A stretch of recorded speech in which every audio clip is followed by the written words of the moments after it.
Sonaimuri HS school, তারপর তৈরি থাকবে গৌলধরপুর RS এইচএস স্কুল।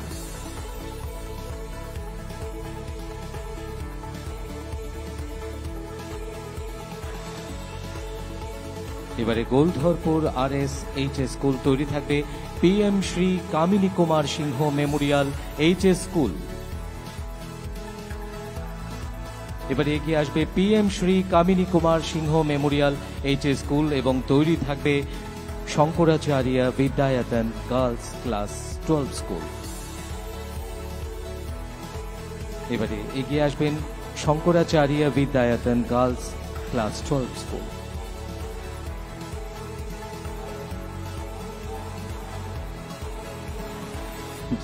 যাদেরকে আজকে সম্বর্ধনা প্রদান করা হলো, অনেক অনেক অভিনন্দন, অনেক অনেক ধন্যবাদ মাননীয় মুখ্যমন্ত্রী মহোদয়কে এই সম্বর্ধনা প্রদান করবার জন্য এবং অন্যান্য অতিথিদের। Tabukni becebu o rangsakni pandawo o jora jotonislai kuthukno yasaknari bagai khabai koboknai koklam yafarnari bagai tirini pandani narwai okra hasteni montri okra borom gadang buchang Professor Dr. Manik Saha sarno koinai bini nangkukmani koklam chini phasingo yafarnari bagai. Please sir.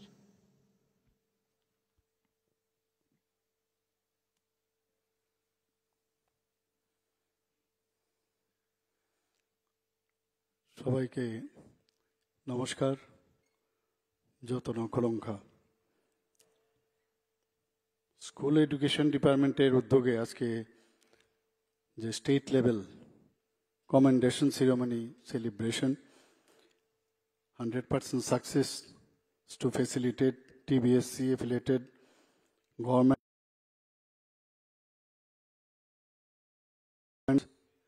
and CBSC affiliated Vidyajyoti স্কুলের যে আজকে রবীন্দ্র ভবনের যে আয়োজন, সেই আয়োজনে আমাদের মাঝে উপস্থিত আছেন Shri Rabel Hemendra Kumar, special secretary education ডিপার্টমেন্টের। উপস্থিত আছেন ডাইরেক্টর স্কুল এডুকেশনের শ্রী NC শর্মা মহোদয়। উপস্থিত SCRTর যিনি ডাইরেক্টর শ্রীমতী L ডার্লং মহোদয়া, এবং অফ ডায়াস এখানে যারা প্রিন্সিপাল এবং হেডমাস্টার্স, টিচার্স এবং এডুকেশন ডিপার্টমেন্টের যারা বিভিন্ন স্তরের আধিকারিকরা আছেন এবং মিডিয়া বন্ধুরা, সবাইকে আমি আন্তরিকভাবে হার্দিক অভিনন্দন ও শুভেচ্ছা জানাচ্ছি। একটু আগে আমরা এখানে যারা যে যে স্কুলগুলো ভালো রেজাল্ট করেছে তাদেরকে আমরা যে স্কুলের যে প্রতিনিধিগণ, সেখানে হেডমাস্টার, হেডমিস্ট্রেস বা ইনচার্জ হেডমাস্টার, হেডমিস্ট্রেস তারা এখানে এসছেন এবং এতে করে একটা হেলদি কম্পিটিশন ইন ফিউচারে যখন অন্যান্য স্কুলগুলো যখন শুনবে বা দেখবে, বা তারা যে কম্পিটিশনেরও একটা মানে আগামী দিন যে ওনারাও ভাগ নেবেন, সেটা কিন্তু এর জন্যই আজকের এই সম্বর্ধনা অনুষ্ঠান। আমরা জানি ইংরেজিতে একটা কথা আছে, the tree is known by its fruits. যদি ভালো রেজাল্ট হয় স্কুলের, বিশেষ করে সব জায়গারই, যেহেতু স্কুলের এখানে প্রোগ্রাম আজকে, তাহলে credit goes to the teachers. আর যদি দেখা যায় যে রেজাল্ট খারাপ হয়েছে, then discredit also goes to the teachers. আমরা জানি যে শিক্ষকরা যখন একজন টিচার ডিসিশন নেয়, এবং কোয়ালিটিভ টিচার্স আমরা এখন ত্রিপুরাতে আমরা আনছি, সেই জায়গায় এখন কিন্তু মানে যেভাবে আজকে এখানে রেজাল্ট আমরা দেখলাম, যে আরো এখানে তো 100%, যেখানে 100% স্টুডেন্ট রেজাল্ট করেছে, কিন্তু আগামী দিনে 100% সমস্ত টিচারদের 100% সব স্কুলের হওয়া উচিত, এবং সেই আশায় আমরা আছি। টিচিং এমন একটা অবস্থা যেখানে প্রতিদিন আমাদের মানে টিচারদেরও লার্নিং এর প্রসেস আছে। এখানে স্টুডেন্টদের জন্য ঠিক আছে, আমাদের স্কুল দপ্তর থেকে বা যখন আমাদের এনসিইআরটি বা সিবিএসসি থেকে যে নির্দেশিকা দেন বা ন্যাশনাল এডুকেশন পলিসির যে গাইডলাইন্স মাঝে মাঝে আসে, কিছু রিফর্মও হয়, সেগুলো দেয়। কিন্তু তারপরেও এইসব গাইডলাইন্সের বাইরেও একটা জগৎ আছে যেখানে নিজের ভিতর থেকে অনেক কিছু ইনোভেটিভ কিছু করা যায়। ক্লাসে আমরা যখন টিচিং দেই এবং চোখ রেখে যখন আমরা স্টুডেন্টসদের পড়াশোনা করাই, আমরা নিজেরাই কিন্তু ফিল করতে পারি যে স্টুডেন্ট বুঝছে কিনা বুঝছে না। আজকে যারা এখানে টিচার যারা আছেন বা হেডমাস্টার হেডমিস্ট্রেসরা আছেন, আপনারা ভাবুন কোনোদিন আপনারাও স্টুডেন্ট ছিলেন এবং ওই স্কুলের যারা শিক্ষকরা ছিলেন বা শিক্ষিকারা ছিলেন, কিছু কিছু আইডিয়াল টিচারের কথা কিন্তু আপনাদের মনে পড়ে, সবার কথা মনে পড়ে না। আবার ওই টিচার যারা একটা কথা বলেছে আপনার জীবনে পাল্টে দিয়েছে, এবং এগুলো আমাদের পুরো ব্রেনের মধ্যে কিন্তু এখনো রয়ে গেছে। সব কথা থাকে না, কিন্তু কয়েকটা বিষয় মনে দাগ কেটে থাকে। তো সেইভাবেই এই ধারাবাহিকতা কিন্তু আজকে যারা আগে গত সময়ে যারা স্টুডেন্ট ছিল এখন টিচার হয়েছেন, তো এইভাবেই ডেভেলপমেন্ট হয়। এবং আমি আশা করব যে আপনাদের যেসব খামতিগুলো আপনারা স্টুডেন্ট অবস্থায় আপনারা পেয়েছেন, কারণ আপনাদের কাছে কিন্তু একটা এক্সপিরিয়েন্স চলে এসছে, এবং আপনাদের আমি বলবো যে আপনারা ভাগ্যবান যে এরকম একটা টিচিং প্রফেশনে আপনারা আসতে পেরেছেন। এবং এটা কিন্তু অনেকে চেষ্টা করেও হয় না। আমরা এখন বিভিন্ন যেসব টেট থেকে আরম্ভ করে কোয়ালিটিভ টিচার্স আমরা নিচ্ছি, টিআরবিটির থেকেও আমরা কোয়ালিটিভ টিচার্স আমরা নিচ্ছি। পরীক্ষার মাধ্যমে আপনারা আসছেন। আমরা বারবার বলছি যে গুণগত শিক্ষা আমাদের স্টুডেন্টসদের দিতে হবে। আজকে আমরা ত্রিপুরা সর্বভারতীয় স্তরে অনেকগুলো প্যারামিটারে আমরা কিন্তু ছোট রাজ্য হলেও আমরা কিন্তু এখন কম্পিটিশনে আমরা আছি। এবং আগামী দিন আমাদের যে নেক্সট জেনারেশন, তাদের উপরে আমাদের ডিপেন্ড করছে এই রাজ্য আগামী দিন কি রকম হবে, কিভাবে চলবে, এবং কিভাবে আমরা রাজ্যকে সামনের দিকে এগিয়ে নিয়ে যাব। গতকালও আমি এক জায়গায় একটা কথা বলছিলাম, আমি সব জায়গায় বলি যে এখানে একটা স্কুল আছে, খুব নামকরা স্কুল। ওই স্কুলে ভর্তি হওয়ার জন্য সহজে ভর্তি হওয়া যায় না, খুব কম্পিটিশন সেখানে। তো সেই জায়গার সেই স্কুলের একটা নাম ধাম আছে এবং তার একটা আদর্শ আছে। সেই আদর্শের উপর ভিত্তি করে সবাই ওই স্কুলে ভর্তি করাতে চায়। বহু বছর ধরে তার থেকে বহু স্টুডেন্টস বেরিয়েছে।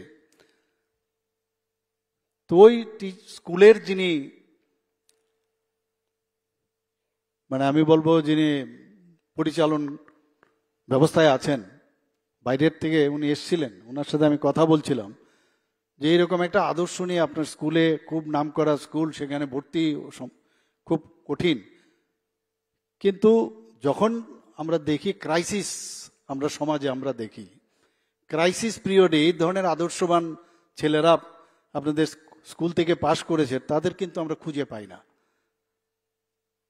কিছুক্ষণ উনি চুপ করে রইলেন, তারপর বললেন যে ওনারা কিন্তু আসেন অনলি ফর দেয়ার ক্যারিয়ার্স। যদি এইরকমটা হয় তাহলে তো মুশকিল। তো গতকালই আমি এক জায়গায় এই কথাটা বলছিলাম, তো উনি আরেকজন আমাকে বললেন যে অ্যাটলিস্ট তো তারা নিজেদের তো ক্যারিয়ার তো বানাতে পেরেছে, এটাই সাকসেস। এটা ওনার তথ্য আর কি।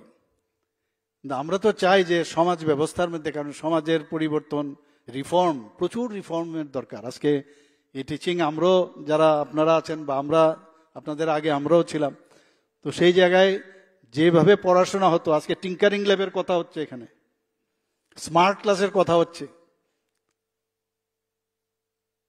ব্ল্যাকবোর্ড দিয়ে আমরা করতাম। এখনো অনেকে বলছে যে blackboard is suppose two B the best one, এখনো হোয়াইট বোর্ড এসছে।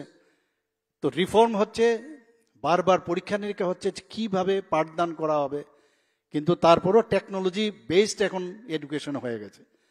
স্মার্ট ক্লাসের মাধ্যমে আপনি সারা দুনিয়া আপনি দেখাতে পারবেন।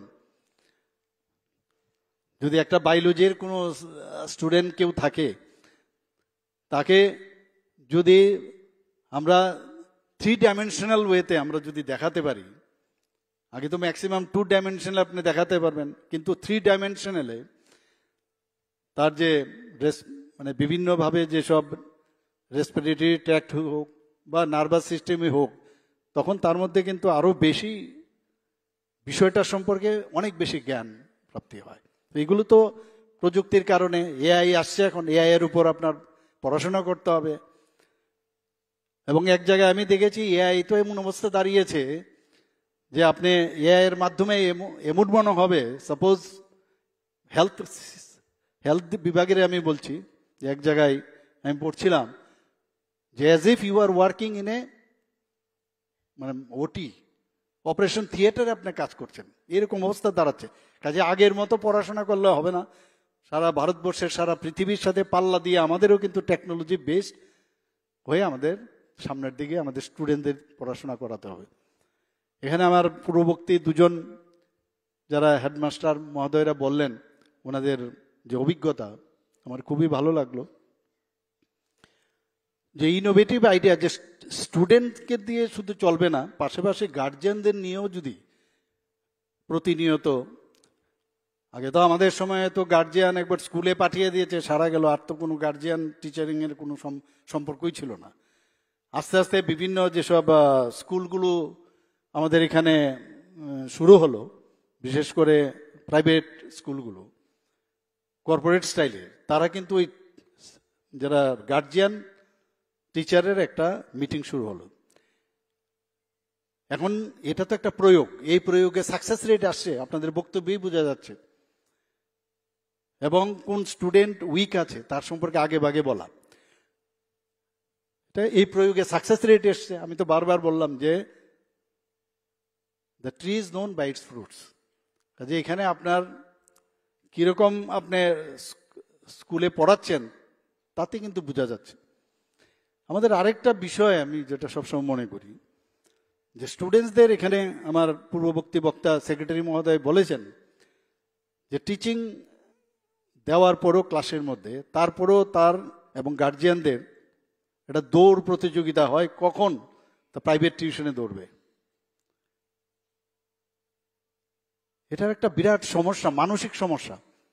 ক্লাসের মধ্যেই স্টুডেন্টের মধ্যেও নিজেকে নিয়ে আপনি একবার চিন্তা করুন,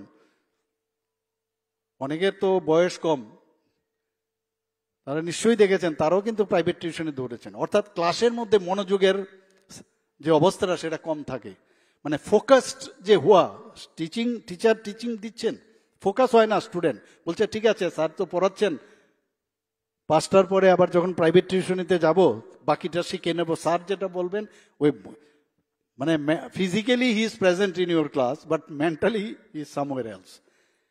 এটা ব্রেক করতে হবে যে না, তোমার শিখা এখানেই শিখতে হবে।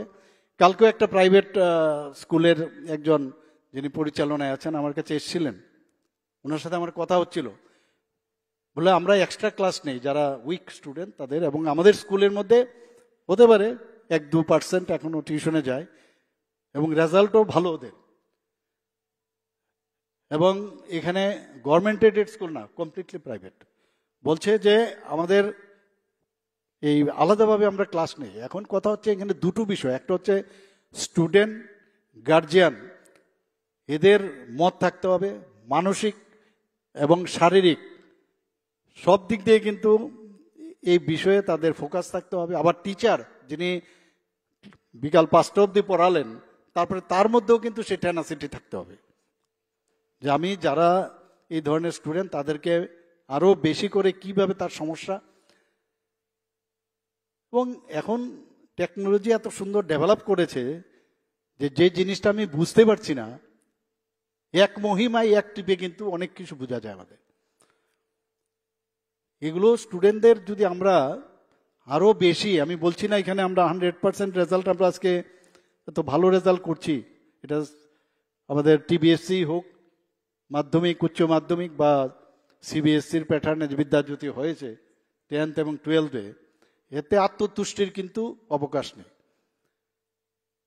রেজাল্টের বিষয়ে আরো অনেক গভীরভাবে যেতে হবে, ইনসাইটে যেতে হবে, আদারওয়াইজ ভেরি ডিফিকাল্ট। যে আমাদের ত্রিপুরার ছেলে মেয়েদের মানে কোনো অবস্থায় আমাদের কিন্তু কোনো অংশে ভারতবর্ষের অন্যান্য রাজ্যের যে স্কুলগুলো আছে তার থেকেও কোনো অংশে কম নয়। আমি একটু পড়ছিলাম একটু আগে, সেখানে দেখলাম যে সিবিএসসির যে রেজাল্ট, আমাদের এই রেজাল্ট গুয়াহাটির থেকে 2% বেশি আমাদের। তো হোয়াট ডাজ ইট মিন?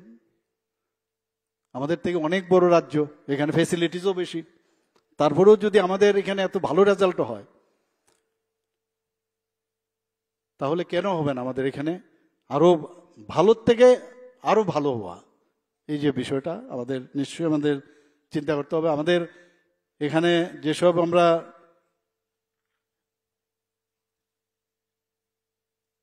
শিক্ষকদের খামতি আছে, আপনারা জানেন যে এখানে 10,323-এর একটা বিশাল সমস্যা আমাদের হয়েছে। হঠাৎ করে একটা মানে শূন্যতা চলে এসছে।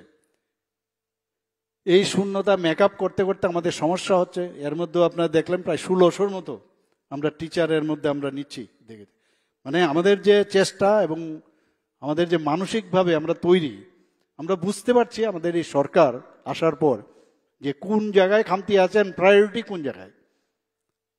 কিছুদিন আগেও আমরা অনেক 88 জন স্পেশাল এডুকেটর নিয়োগ করেছি বিদ্যাজ্যোতিতে, 179 জন পিজিটি, ফিজিক্যাল এডুকেশন শিক্ষক, লাইব্রেরিয়ান, ওআইটি শিক্ষকদেরও আমরা নিয়োগ করেছি। তো এইগুলো আমরা করছি এখানে। আমরা কিছুদিন আগে এই হলের মধ্যে আমার মনে আছে যে এখানে আমরা 4 জুন 2025-এ টি স্কোয়াফ এখানে আমরা স্টাফ করেছি। টি স্কোয়াফের অর্থটা কি?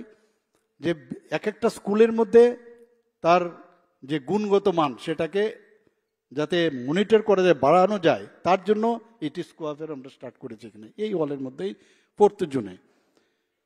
এবং এখানে যে আমাদের এই কম্পিটিশনের মাধ্যমে বা স্কুলের যারা অ্যাসেস করবে, অ্যাসেসমেন্টের মধ্যে বুঝতে পারবে কোন কোন জায়গায় শক্তিশালী আমাদের এক একটা স্কুলের, আর কোন জায়গায় আমাদের খামতি আছে, দুর্বলতা স্থানগুলো, সেইগুলো অ্যাসেসমেন্ট করবে। এবং এগুলো এই ন্যাপ 2020-র অন্তর্গতই এই ব্যবস্থা আমরা করেছি।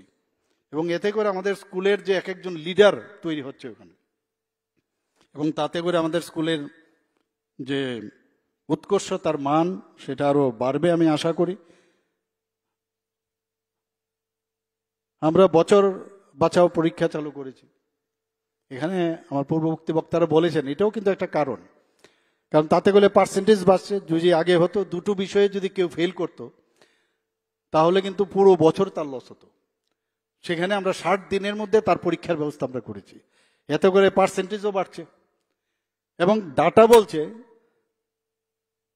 বলছে যে এতে করে আমাদের অনেক যে পার্সেন্টেজ সেই 60 দিনের মধ্যে পরীক্ষা দেওয়ার কারণে তারা কিন্তু আবার সুযোগ পাচ্ছে এবং পার্সেন্টেজ অনেকটা মানে বেড়ে যাচ্ছে। এখানে যে রেজাল্টটা আপনারা দেখছেন তার থেকে আরো বেশি পাবে যদি যোগ করা যায়, যদি 60 দিনের মধ্যে যারা পরীক্ষার সুবিধা পেয়েছে সেই কাজটা ওনারা করছেন। আরেকটা জিনিস যেটা, সেটা আমার পূর্ববর্তী হেডমাস্টার মহোদয়রা বলেননি, জানি না এটা হয়তো আপনাদের অভিজ্ঞতায় নাও থাকতে পারে, যে ভোকেশনাল সাবজেক্ট কিন্তু আপনারা চালু করেছেন এখন আমাদের। এবং ভোকেশনাল সাবজেক্ট চালু করাতে 6th সাবজেক্ট হিসেবে চালু করা হয়েছে। এবং 8টি মাধ্যমিকে 8টি এবং উচ্চ মাধ্যমিকে 4টি এই বৃত্তিমূলক বিষয় রয়েছে। তাতে করে স্টুডেন্টদের যে বাস্তব জীবনের যে দক্ষতা অর্জন সেটা কিন্তু হচ্ছে। এবং ভবিষ্যতে এরকম যাতে না হয় যে পড়াশোনার পরে আমার কি হবে, মানে তার একটা বেসিক একটা বৃত্তিমূলক শিক্ষা পাওয়ার জন্য তার আগামী দিনে যে কোনো জায়গায় সে কিন্তু অ্যাবজর্ব হতে পারে। তো তার মধ্যে অনেক বেশি কিন্তু স্ট্রেংথ এবং একটা সেলফ রিলায়েন্স একটা ব্যবস্থা থাকে।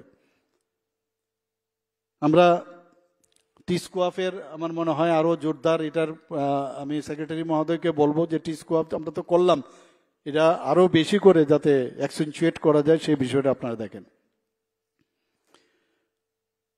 বিদ্যাজ্যোতি রেজাল্টের আমরা গত বছর খুবই খারাপ ছিল, বিষয় আমার বিস্তারিত এখানে আলোচনা হয়েছে, কিন্তু এখন কিন্তু আমাদের অনেক ভালো রেজাল্ট হচ্ছে। কিন্তু আমি যেটা বললাম আরো ভালোর থেকে ভালো আরো যাতে হয় সেই ব্যবস্থাটা করতে হয়। এখানে এবার আমরা দেখলাম যে রিপিট ক্যাটাগরিতে কিন্তু অনেকটা কম।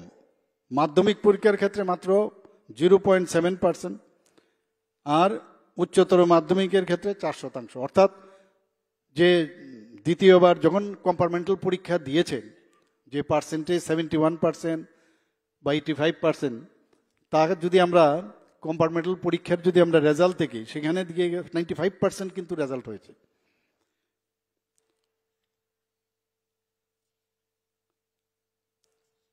আমাদের এর মধ্যে এই হলের মধ্যে কিছুদিন আগে আপনারা জানেন যে ত্রিপুরার যে নবভারত সাক্ষরতার যে কার্যক্রম ত্রিপুরার, সেখানে আমি নিজেই এখানে ছিলাম এবং ঘোষণা আমি দিয়েছিলাম যে 95.6% আমাদের তিনটা তৃতীয় রাজ্য হিসাবে ঘোষণা হয়েছে, মিজোরাম ও গোয়ার পর্বে পূর্ণ সাক্ষরতা মর্যাদায় আমরা ভূষিত করেছি। গভর্নমেন্ট অফ ইন্ডিয়া সেটা অ্যাকসেপ্ট করেছে। এবং শুধু তাই নয়, আগে যেমন আমরা সাক্ষরতা মানে কি আমরা ভাবতাম যে খালি সাইন করতে পারলেই হলো, এখন কিন্তু এরকম নয়। সাক্ষরতা মানে তার প্রচুর ক্রাইটেরিয়া ফিক্স করা আছে। সেই ক্রাইটেরিয়ার উপর যদি করা যায়, যারা বয়স্করা আছেন এবং তাদেরকে শুধু পূর্ণ সাক্ষরতা হয়েছে, এখানে একটা কথা বলা খুব প্রয়োজন যে গোয়া এবং মিজোরামে যে লোক সংখ্যা আছে তার তুলনায় কিন্তু অনেক বেশি লোক সংখ্যা আমাদের ত্রিপুরা। কাজে এই লোক সংখ্যার মধ্যে এই পূর্ণ সাক্ষরতা 95.6% পাওয়া, অর্থাৎ 100% পাওয়া। এবং ইউনেস্কোর যে গাইডলাইন সেখানে বলা হয়েছে যে 95% উপরে যদি সাক্ষরতা যদি কারোর থাকে তাহলে এটাকে 100% মানা যাবে। তাহলে বাকি কি?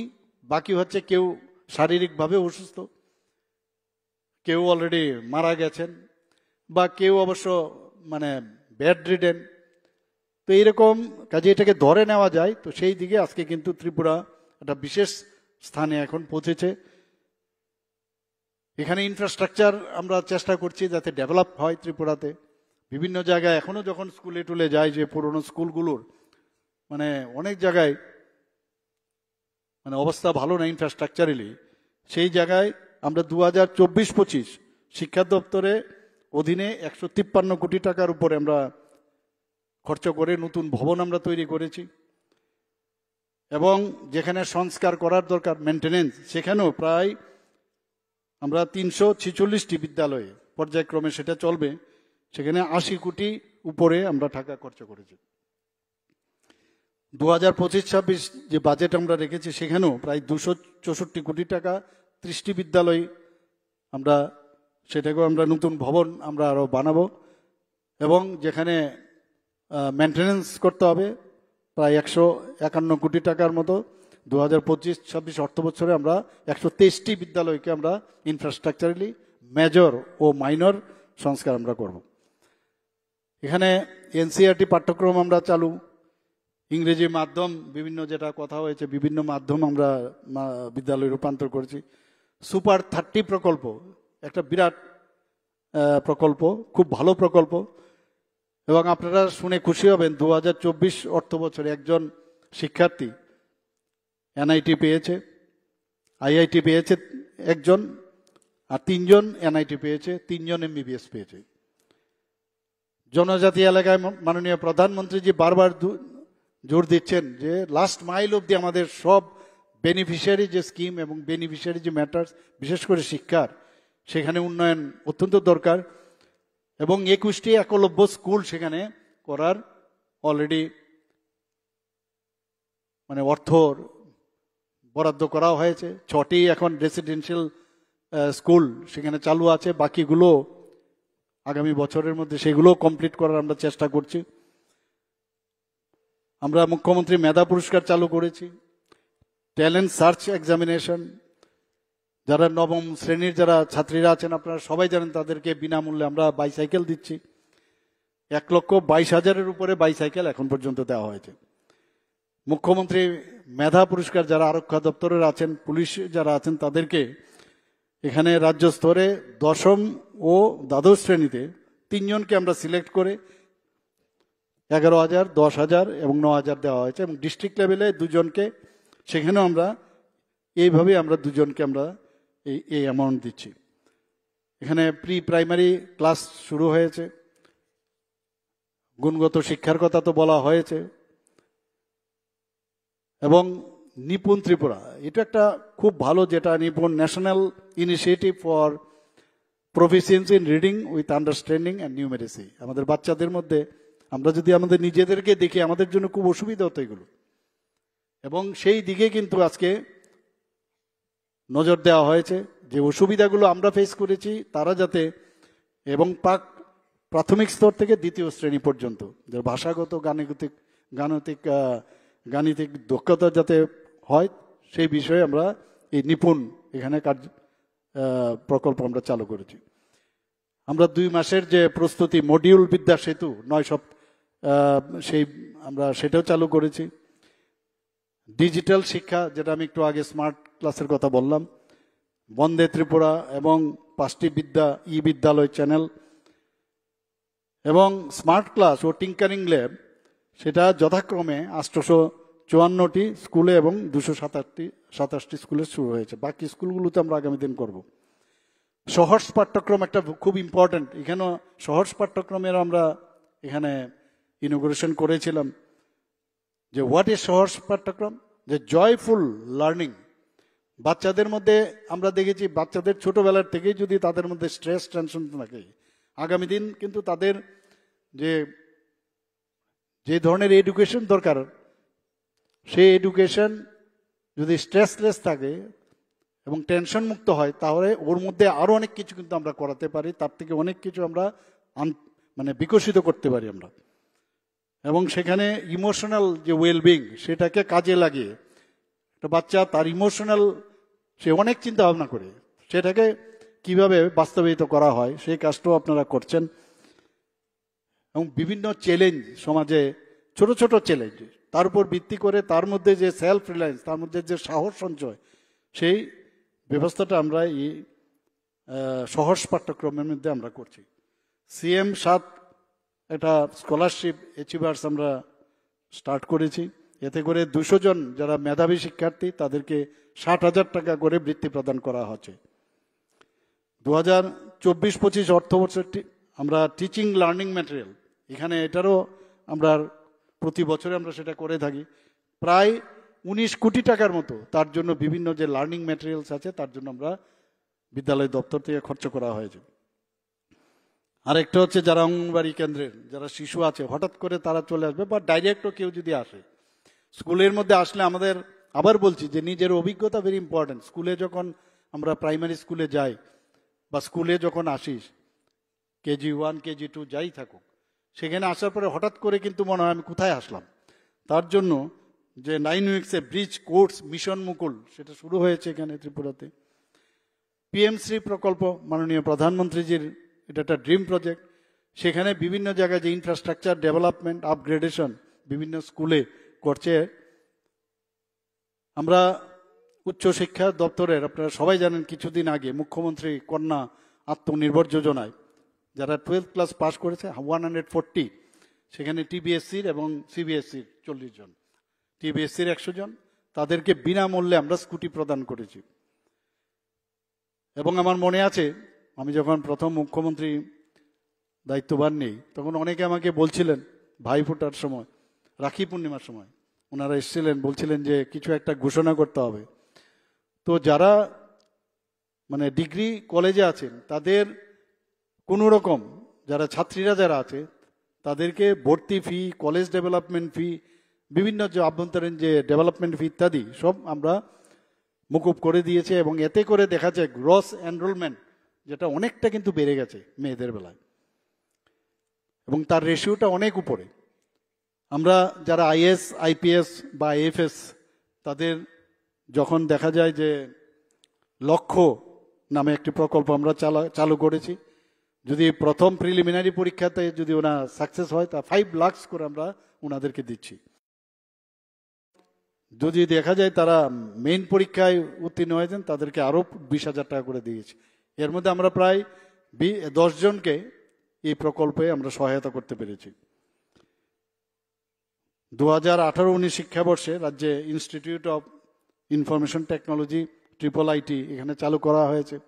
আগে বেশিরভাগে, এখন তো এত মেডিকেল কলেজ এখানে হয়েছে যেখানে 5টা 6টা 10টা 12টা MBBS এর সিট আসতো, ডেন্টালে একটা সিট আসতো। সেই জায়গায় আজকে MBBS এর 400 সিট ত্রিপুরাতে হয়েছে।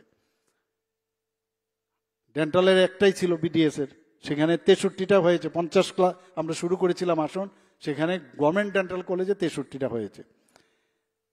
এর মধ্যে আমরা যে Tripura institute of technology TIT, সেটাকেও আমরা ভাবছি যে সেটাকে ইউনিভার্সিটি করা যায় কিনা, উমেন্স কলেজকে ইউনিভার্সিটি করা যায় কিনা, সেই বিষয়ে আমরা চিন্তা ভাবনা করছি। অলরেডি কাজ শুরু হয়েছে। এবং TIT-তে আমরা একটা ড্রোন সেন্টার, আজকে ড্রোন ছাড়া তো কথাই হয় না, বিভিন্ন কাজে যেমন লাগে আপনার, বিশেষ করে এগ্রিকালচারে। আর এবারে ড্রোন তো দেখলেন, এবার যে পাকিস্তানের সাথে যে যুদ্ধ, শুধু ড্রোনের উপরে কিন্তু যুদ্ধ হয়েছে। তো ড্রোন সেন্টার আমরা স্থাপন করেছি এখানে। 2022-23 আমরা সরকারি ডিগ্রি কলেজ পানিসাগরে এবং Shri Aurobindo general degree college আগরতলায়, পুরাতন আগরতলাতে, এরকম করে 3টা ডিগ্রি কলেজ আমরা নতুনভাবে চালু করেছি। NLU ন্যাশনাল ল ইউনিভার্সিটি ত্রিপুরাতে হয়েছে, একটা এডুকেশন হাব হচ্ছে। আবার আরেক দিক দিয়ে একটা হেলথ হাব, মেডিকেল হাবও ত্রিপুরাতে হয়েছে। বিভিন্ন ইউনিভার্সিটি আসছে অলরেডি, নতুন নতুন university already there in pipeline. অনেকগুলো অলরেডি আমাদের ক্যাবিনেটে আমরা ওনাদেরকে অনুমোদন দিয়েছি। Dhammadipa international Buddhist university already start হয়েছে সাবরুমে, Techno India university, Aryabhatta international university. এবং এগুলোকে মনিটর করার জন্য বারবার আমাদের আধিকারিকদের আমি বলি, এবং আমি নিজেও ওদের সাথে আমরা কথা বলি।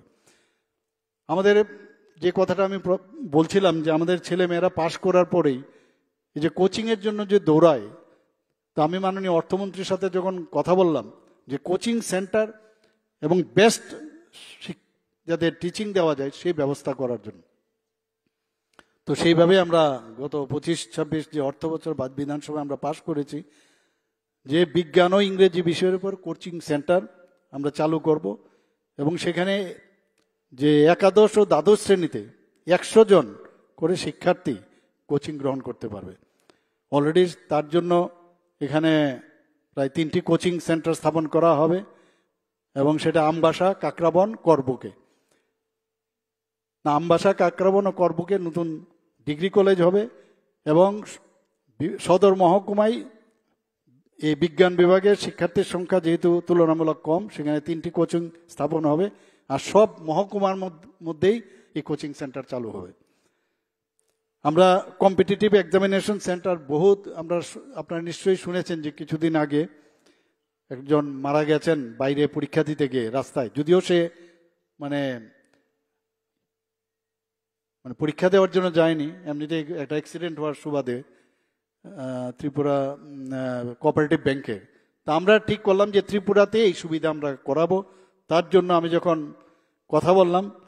কথা বলার পরে এবার আমরা 25-26 অর্থ বছরে বিধানসভা আমরা পাশ করলাম যে ত্রিপুরা কম্পিটিটিভ এক্সামিনেশন সেন্টার আমরা ত্রিপুরাতেই আমরা শুরু করব। সেটা আগরতলা, উদয়পুর, আমবাসা, এবং তাতে করে সমস্ত বিধানসভায় কভার করবে। আমি নিশ্চিত যে এই 100% আমরা তো এবার আজকে সম্বর্ধনা আমরা দিলাম যাদের, এবং এটা কিন্তু এমনিতেই হয় না, একমাত্র আপনাদের যারা শিক্ষকরা শিক্ষিকারা আছেন তাদের প্রচেষ্টার কারণে এটা সম্ভব হয়েছে, এছাড়া এটা সম্ভব হতো না। এবং এটাকে যাতে we must keep it up, আমরা আরও সামনের দিকে যাতে ইনোভেটিভ আইডিয়া নিয়ে আরও আমরা যাতে করতে পারি, সে আবেদন আপনাদের কাছে রইল। আমাদের সরকারের সদিচ্ছার অভাব নাই। আমি যে কথাগুলো বললাম যে আমাদের সরকার কিন্তু ইনফ্রাস্ট্রাকচারই হোক বা আদার্স যেসব সুযোগ সুবিধা আছে, নতুন নতুন স্কিম, সেগুলো তো তার জন্য আমরা তো অর্থ বরাদ্দ করছি। এবং এটা শহরই হোক, গ্রামই হোক, পাহাড়ি হোক, সব জায়গায় কিন্তু আমরা চাই যে এই শিক্ষা ব্যবস্থা যাতে একপার হয়। আমার মনে হয় আজকে যে এখানে সম্বর্ধনা দেওয়ার যাদের আমরা দিলাম, অনেকের কাছ থেকে আমরা অভিজ্ঞতা সঞ্চয় করলাম, এবং আপনাদেরকে আবার আমি শুভেচ্ছা জানাচ্ছি। যারা প্রাইজ পাননি তাদেরকেও আমি শুভেচ্ছা জানাবো যে আপনারা কম্পিটিশনে আছেন, পার্টিসিপেশন আপনারাও করেছেন, আগামী দিন হবে। এবং আমরা আশা করি যে মাননীয় প্রধানমন্ত্রীজি যেভাবে চাইছেন যে যে যে জায়গায় থাকুক, চাকরি পেলো, শিক্ষকেরই হোক, ডাক্তারই হোক, ইঞ্জিনিয়ারই হোক, তার কিন্তু স্কিল্ড ওই জায়গায় তার দক্ষতা বাড়াতে যা যা দরকার। আমার এখানে প্রায়শই এভরিডে আমার ফাইল আসে এবং আমি ফিডব্যাক নিই, বাইরে বারবার পাঠাচ্ছি। সুপার স্পেশালিস্ট ডাক্তার আমাদের এখানে আছে। আমার এখানে যখন অনেক পেশেন্ট পার্টি আসে, যখন বলে যে এই পেশেন্টের জন্য বাইরে যেতে হবে, তা আমি বললাম তাহলে সুপার স্পেশালিস্ট এতগুলো রাখার কি লাভ হলো? তাহলে তো যদি সুপার স্পেশালিটি ডিগ্রি পেয়েছেন কিন্তু তার যদি খামতি থাকে, তার জন্য আরও যদি ট্রেনিং দরকার, সেই ট্রেনিং আমরা দেব। তো সেইভাবে শিক্ষকদেরও ট্রেনিং দেওয়ার ব্যবস্থা আছে, কিন্তু আরও যাতে আরও ভালো করে ট্রেনিং দেওয়া যায়। এখানে বলেছেন আমার পূর্ববর্তী বক্তা যে বাইরের থেকেও যে একজন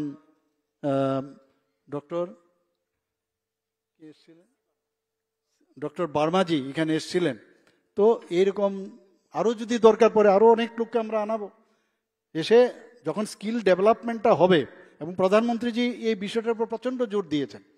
2014-তে উনি যখন প্রধানমন্ত্রীজির দায়িত্ব নেন, দেখা গেল স্টাফ আছে প্রচুর, কিন্তু তাদের যে দক্ষতার যে মান 34-35% ছিল। তখন উনি বললেন, সেই বিষয়ে জোর দিলেন যে এই ধরনের পার্সন দিয়ে আমার দেশ চালানো যাবে না। তো তার উপর উনি জোর দিয়েছেন, বিভিন্ন স্কিল ডেভেলপমেন্টের স্কিম করেছেন। তো সেই জায়গায় এখন প্রায় 54-55% আপাতত এসছে। তো আমি আগামী দিনে, আমি নিজেও টিচার ছিলাম মেডিকেলে, কিন্তু সেখানেও আমাদেরও যেতে হয়েছে, সেখানে ট্রেনিং নিতে হয়, টিচার্স ট্রেনিং প্রোগ্রাম ছিল, তারও কিন্তু শেষ নেই। একবার এক এক রকম, আদারওয়াইজ MCI রিকগনিশন দিত না প্রমোশনের বেলায়। তো আপনারা আশা করি এই বিষয়গুলো মাথায় রেখে আগামী দিনের ভবিষ্যৎ যারা, তাদেরকে সত্যিকারের মানুষ হিসাবে আপনারা তৈরি করবেন। আপনারা মানুষ তৈরি করার কারিগর। সবাইকে অসংখ্য ধন্যবাদ, নমস্কার জানিয়ে আমার বক্তব্য শেষ করছি। নমস্কার, জয় হিন্দ। অসংখ্য ধন্যবাদ এবং আন্তরিক কৃতজ্ঞতা জ্ঞাপন করছি মাননীয় মুখ্যমন্ত্রী মহোদয়, শ্রদ্ধেয় প্রফেসর ডক্টর মানিক সাহা মহোদয়কে আপনার মূল্যবান বক্তব্যের মধ্য দিয়ে আমাদের অনুপ্রাণিত করবার জন্য। এবারে আমাদের ত্রিপুরায় CBSE এবং DBSE এফিলিয়েটেড স্কুলগুলিতে মাধ্যমিক এবং উচ্চ মাধ্যমিকে যে স্কুলগুলি 100% ছাত্রছাত্রীরা পাশ করেছে, সেই স্কুলগুলির HM এবং প্রিন্সিপালদের নিয়ে মাননীয় মুখ্যমন্ত্রী মহোদয় একটি ফটোশুট হবে।